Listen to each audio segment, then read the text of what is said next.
Une cérémonie tout en symbole, 61 ans après la mort de Patrice Lumumba. Un moment attendu par tout un pays.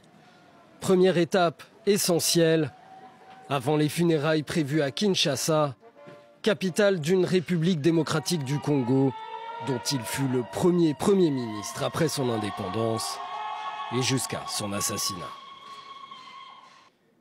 Une poignée d'heures plus tôt, dans l'intimité, le procureur fédéral de Belgique remet une dent de Patrice Lumumba à sa famille. C'est la seule partie du corps de l'ancien Premier ministre congolais qui existe encore.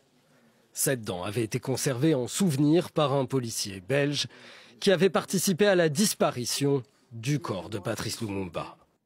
Je souhaiterais ici, en présence de sa famille, réitérer les excuses du gouvernement belge pour la manière dont il a pesé à l'époque sur la décision de mettre fin au jour du premier Premier ministre du pays.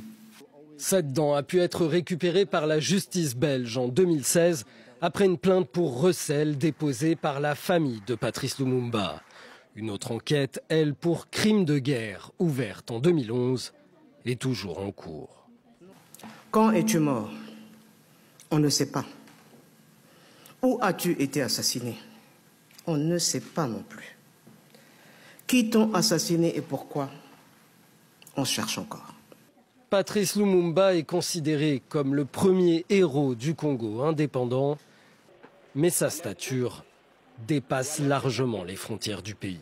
L'histoire glorieuse de notre lutte pour la liberté.